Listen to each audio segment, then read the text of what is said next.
4 years ago, I moved to Italy, and a few years ago, I thought the hard part was over. I learned the language, I started to make new friends, I built a new life for myself, I even got my visa.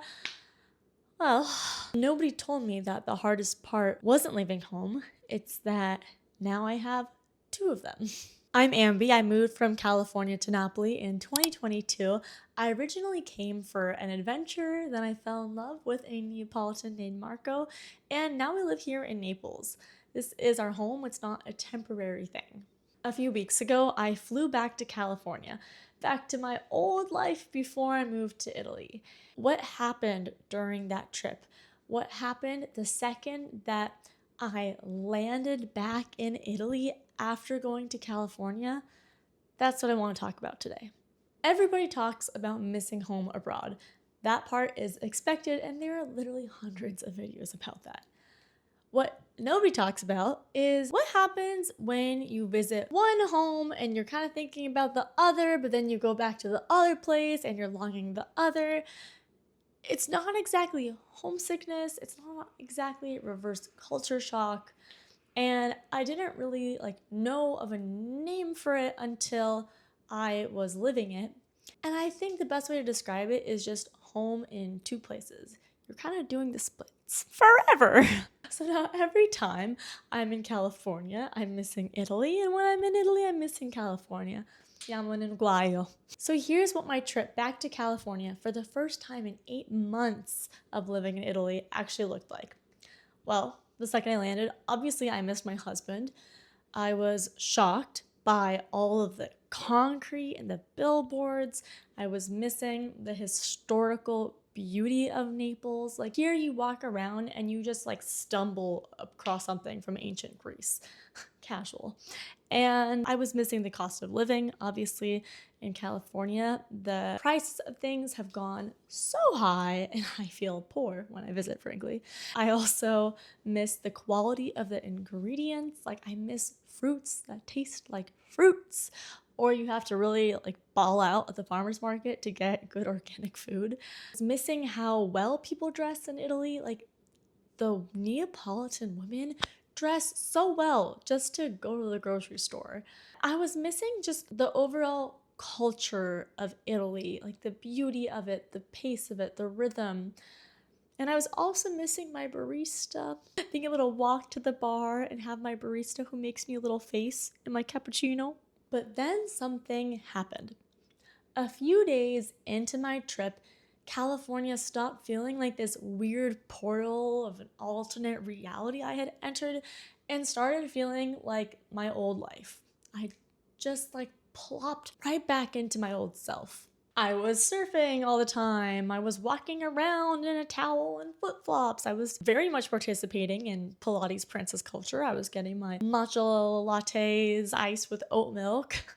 My friend put it well. She's like, "Oh, how quickly you've morphed back into an LA girl." But when it was time to fly back to Naples, I thought I would feel excitement, joy, relief. I'm back home with my husband, back in my life of the past 4 years. It's gonna be so good. I just get to live where everybody comes to vacation. So I landed, and of course, I was happy to see Marco. But besides that, I was surprised that I felt kind of sad and really missing California. It was almost as if the exact same thing that happened to me in California the first few days happened to me in Naples, but in reverse. But of course, the things that I was missing were different. When I was in Naples, I was missing the convenience of America. I was missing wide roads. I was missing parking. I was missing being able to just drive up to a Target parking lot, go in an air-conditioned space, and just get everything I needed. I was missing amenities, clean sidewalks, neighborhood parks with the dog poop bags ready for you to take and use. I was missing big beaches. I hate all of the Latini. I hate the privatized beaches in Italy. I love that we have natural spaces that are protected in California. Of course, I was missing surfing. I was missing my reformers Pilates studio. Being able to drive around in a bikini without people looking at me strangely. my acai bowls, things that sound so minor until you just don't have easy access to it. But besides convenience, like heavy shit too, I miss my childhood friends. I am heartbroken that I'm not being able to see my childhood friends' babies growing up. I miss my family. I miss my childhood home. This is an emotional one for me. God, I also miss that old version of myself because when I was in California, I stepped into my old identity. I was modeling, I was super laid back and beachy. I was also at the same time a badass bitch having meetings with producers, like executives in LA. And that stuff charges me. And unfortunately, that's just not the reality of my life in Italy yet. So it's not just missing a place, it's missing that version of myself, my career, and my identity that I worked so hard to build for years and then I kind of put on pause to a degree when I moved to Italy. And I know I'm building something in Italy. I know the good things take time, but it doesn't make it like any less painful. I want to be really clear about something. None of this means that I regret moving to Italy. It doesn't mean I made the wrong choice. It doesn't mean that I would change anything if I could. I'm just feeling my feelings.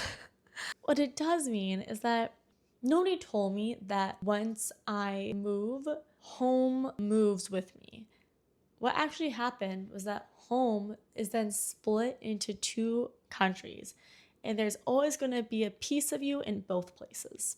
So, unfortunately, every time you're in one place, a part of you is going to miss the other. And that's not a flaw in the life you built, it's just the reality of living abroad. And I think it's something that more people need to talk about openly and transparently. So, if you're somebody who's thinking about moving abroad or you're currently living in two places, and you're feeling some of the same pains that I'm feeling, I hope this makes you feel less alone. And just know that you are allowed to feel grateful for your exciting life, but you're also allowed to grieve the life that you left. If this resonated with you, subscribe. I'm Ambi, and I post very honest videos every week about building a life in southern Italy. You can also find me on Instagram and TikTok at AmbiMither, or listen to this podcast on the go on Spotify at Ambi in Naples. Thanks, and I'll see you next time. Ciao.